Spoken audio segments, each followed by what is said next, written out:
नमस्कार दोस्तों, मैं दिव्यांशी गौड़ एक बार फिर हाजिर हूं एसबीटी न्यूज की खास खबरों के साथ। पेश है आज 11 मार्च 2024 सोमवार शाम 7:15 बजे राजस्थान की बड़ी खबरें।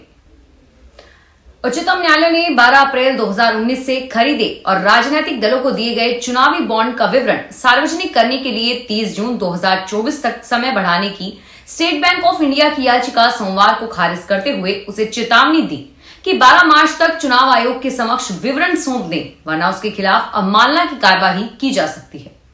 मुख्य न्यायाधीश DY चंद्रचूड़, न्यायमूर्ति संजीव खन्ना, न्यायमूर्ति BR गवई, न्यायमूर्ति JV पारदीवाला और मनोज मिश्रा की संवैधानिक खंडपीठ ने SBI को निर्देश दिया कि वह 12 मार्च को कामकाजी समय के आखिरी वक्त तक चुनाव आयोग को सभी विवरण सौंप दे। इसके अलावा उसने चुनाव आयोग को विवरणों को 15 मार्च शाम 5 बजे तक अपनी वेबसाइट पर प्रकाशित करने का भी निर्देश दिया है। लोकसभा चुनाव से पहले राजस्थान सरकार कर्मचारियों का महंगाई भत्ता 4% बढ़ाने जा रही है।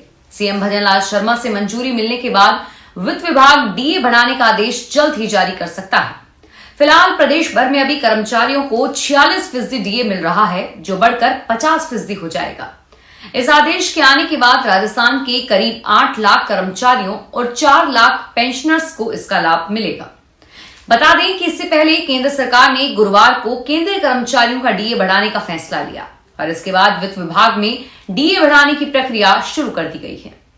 अप्रैल के वेतन में बढ़ा हुआ DA मिल सकता है और साथ ही जनवरी से मार्च का बढ़ा हुआ DA कर्मचारियों के GPF खातों में जमा करवाया जा सकता है और अब तक यही प्रक्रिया अपनाई जाती रही है। राजस्थान के सरकारी स्कूल के स्टूडेंट्स को फिलहाल पाउडर वाला दूध ही पीना पड़ेगा। शिक्षा विभाग ने इस मामले में यू टर्न लेते हुए कहा है कि इस बारे में कोई आदेश ही जारी नहीं किया गया। इन बच्चों को गाय का दूध देने का कोई आदेश अब तक जारी नहीं हुआ है। पिछले दिनों शिक्षा विभाग के अतिरिक्त निर्देशक की ओर से जारी एक पत्र को लेकर असमंजस की स्थिति बनी हुई थी। अतिरिक्त शिक्षा निर्देशक के आदेश में शासन के एक आदेश को हवाला देते हुए गाय के दूध का वितरण करने की बात कही गई थी और अब मिड डे मील के आयुक्त ने स्पष्ट किया है कि बच्चों को गाय का दूध देने के संबंध में कोई आदेश नहीं दिया गया है। राजस्थान में अब सर्दी कम होने लगी है। जालोर, फलोदी, जोधपुर में दिन का तापमान बढ़कर 32 डिग्री सेल्सियस से ऊपर चला गया है और रात का न्यूनतम तापमान में भी 1 से 2 डिग्री की बढ़ोतरी हुई है। अजमेर, कोटा, चित्तौड़गढ़, उदयपुर में तापमान 30 डिग्री सेल्सियस पर आ गया है। राजधानी जयपुर में बीती रात तापमान 5 डिग्री सेल्सियस से बढ़कर 20 पर आ गया है। मौसम विशेषज्ञों ने बताया कि 13 मार्च को एक हल्के प्रभाव का पश्चिमी विक्षोभ प्रदेश में सक्रिय होगा, जिसके असर से राज्य में बादल छाएंगे और 8 जिलों में कहीं कहीं हल्की बारिश या बूंदाबांदी हो सकती है। लेकिन 15 मार्च से राज्य के शहरों में तापमान बढ़ने लगेंगे और गर्मी तेज होने लगेगी। सीकर के खाटू श्याम जी मंदिर में आज सोमवार से लक्खी मेला शुरू हो गया है। मेले के लिए देश भर से श्रद्धालुओं के जत्थे खाटू नगरी पहुंच रहे हैं। सुबह 5:45 पर मंगला आरती से दर्शन शुरू हुए और इससे पहले शनिवार रात से ही भक्तों की कतारें लगनी शुरू हो गई थी। खाटू मंदिर तक पहुंचने के लिए रिंगस से वाहनों को डाइवर्ट किया जा रहा है। रिंगस से खाटू जाने वाले रास्तों पर सिर्फ पैदल जत्थे चल रहे हैं। लोग श्याम बाबा का जयकारा लगाते हुए नाचते गाते जा रहे हैं। श्रद्धालुओं के हाथों में निशान है जिन पर श्री श्याम की छवि अंकित है। लोगों में आस्था का ज्वार नजर आ रहा है और खाटू स्थित श्याम मंदिर को फूलों से सजाया गया है। ये फूल दिल्ली से मंगवाए गए हैं। राजस्थान के सीएम भजनलाल शर्मा अपनी कैबिनेट के साथ अयोध्या में रामलला के दर्शन करेंगे। सीएम भजनलाल शर्मा सोमवार सुबह 8:05 पर जयपुर से 2 चार्टर प्लेन के जरिए पूरी कैबिनेट, विधायक, सांसद और पार्टी पदाधिकारियों के साथ अयोध्या रवाना हुए। सुबह 9:35 पर वे अयोध्या पहुंचे। इस मौके पर सीएम भजनलाल शर्मा ने कहा कि आज बड़ी प्रसन्नता हो रही है और हम सौभाग्यशाली हैं कि आज हमें रामलला के दर्शन भव्य और दिव्य मंदिर में होंगे। राम हमारे रोम रोम में है। राम हमारी आस्था ही नहीं बल्कि राष्ट्र के आराध्य हैं। रामलला के दर्शन के लिए हमारी पूरी कैबिनेट, हमारे सभी विधायक और सांसद आज दर्शन का लाभ लेंगे। हम राजस्थान और देश की खुशहाली की कामना करेंगे। हमारा प्रदेश और हमारा देश 21वीं सदी में दुनिया का सिरमौर बने, यही रामलला से प्रार्थना है। प्रधानमंत्री मोदी आज सोमवार को दिल्ली में सशक्त नारी विकसित भारत प्रोग्राम में शामिल हुए।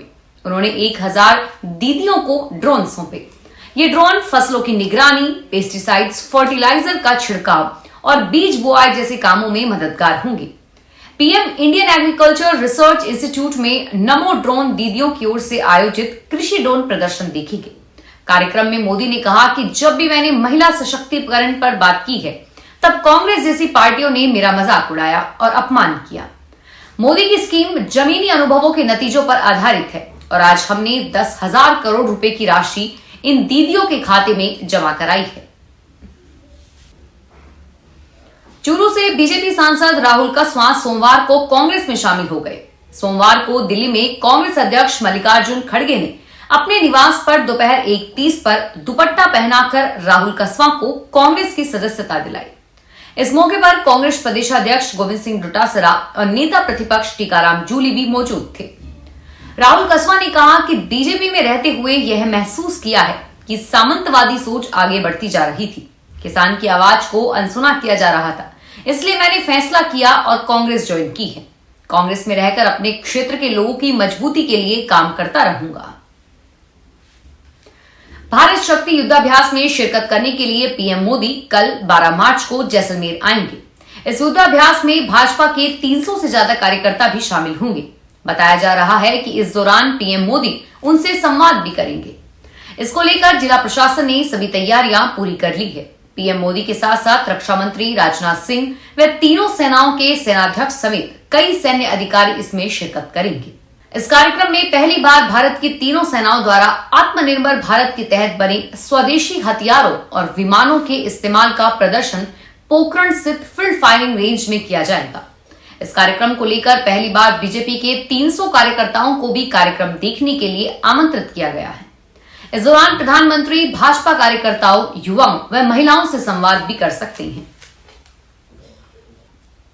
राजस्थान के श्रीगंगानगर, चूरू, सिरोही में आज पेट्रोल पंप की हड़ताल रही और वहीं पाली में सुबह पंप बंद रहे जो 10:30 पर खुले। कुछ जिलों में 1-2 पंप बंद रखे गए हैं। दरअसल देर रात जयपुर जिला पेट्रोलियम डीलर्स एसोसिएशन के मंत्री राज्यवर्धन सिंह राठौड़ से वार्ता के बाद हड़ताल खत्म कर दी गई थी। राजस्थान पेट्रोलियम डीलर एसोसिएशन के प्रदेशाध्यक्ष राजेंद्र सिंह भाटी ने बताया था कि जयपुर में बोर्ड एग्जाम की वजह से 12 मार्च को पंप संचालकों की हड़ताल स्थगित रहेगी और इसी के साथ ही जयपुर में आज 1:30 पर सचिवालय तक रैली भी निकाली गई। जयपुर में सोमवार सुबह पेट्रोल पंप खुले रहे और वहीं जिन जिलों में पेट्रोल पंप बंद है वहां इमरजेंसी सर्विस से जुड़े वाहनों को छोड़कर किसी भी वाहन में डीजल और पेट्रोल नहीं भरा जा रहा है।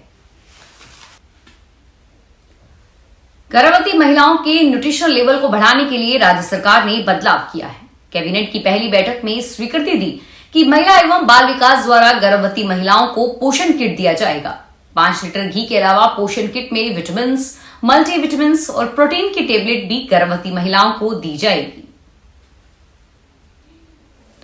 राष्ट्रपति द्रौपदी मुर्मू 12 मार्च को राष्ट्र दिवस समारोह में भाग लेने के लिए मॉरिशस की 3 दिवसीय सरकारी यात्रा पर सोमवार को रवाना हुई।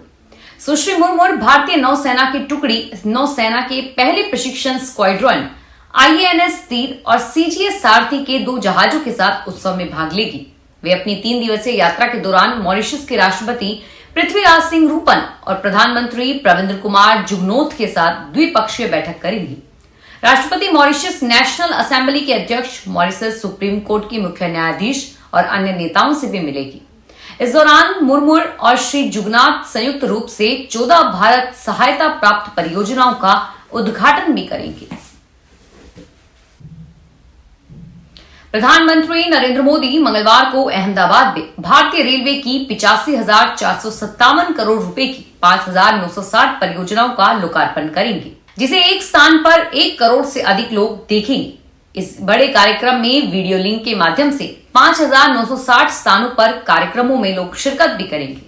जिन परियोजनाओं का लोकार्पण होना है उसमें 100 सेक्शंस पर करीब 2,500 किलोमीटर लंबी नई लाइनें और 1,500 से अधिक एक स्टेशन, एक उत्पाद स्टॉल, 2,135 किलोमीटर विद्युतीकरण और लाइनें, कोचिंग डिपो आदि भी शामिल हैं। इसके अलावा 10 नई वंदे भारत एक्सप्रेस ट्रेनों का शुभारंभ किया जाएगा और 4 वंदे भारत एक्सप्रेस ट्रेनों के माध्यम से उनका विस्तार भी किया जाएगा। 2 नई एक्सप्रेस ट्रेनों का शुभारंभ भी होगा। लोकसभा चुनाव से पहले बीजेपी और कांग्रेस में नेताओं का पार्टी बदलने का दौर चल रहा है। जहां एक और बड़ी संख्या में कांग्रेस के कई नेता भाजपा में शामिल हो रहे हैं, वहीं बीजेपी के भी बड़े नेता पार्टी का दामन छोड़कर कांग्रेस का हाथ थाम रहे हैं। आगामी लोकसभा चुनाव को लेकर बीजेपी ने राजस्थान में अपने 15 उम्मीदवारों के नामों का ऐलान कर दिया है और वहीं राजस्थान में लोकसभा सीट को लेकर कांग्रेस अभी भी सोच विचार में लगी हुई है।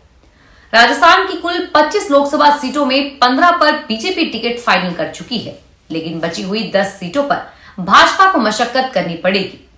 कांग्रेस के कई बड़े नेता भी बीजेपी में शामिल हुए हैं, जिन्हें एडजस्ट करना बड़ी चुनौती हो सकती है। लोकसभा चुनाव 2024 को लेकर अलवर जिला निर्वाचन विभाग की तैयारियां शुरू हो गई है। सोमवार को मतदान अधिकारियों का प्रथम चरण का प्रशिक्षण दिया गया।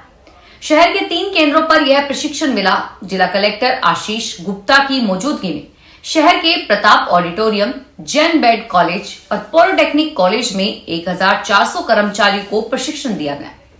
3 चरणों में दिए जाने वाले प्रशिक्षण के तहत प्रताप ऑडिटोरियम में 700, जैन बीएड कॉलेज में 300 और पॉलिटेक्निक कॉलेज में 400 कर्मचारियों को प्रशिक्षण दिया गया। किस तरह से उन्हें मतदान संपन्न कराना है और वहीं जिला निर्वाचन विभाग की गाइडलाइन के अनुसार कौन पात्र मतदाता है और कौन नहीं, इन सब के बारे में भी जानकारी दी गई। फिलहाल इस बुलेटिन में इतना ही और फिर हाजिर होंगे तमाम बड़ी खबरों के साथ। धन्यवाद।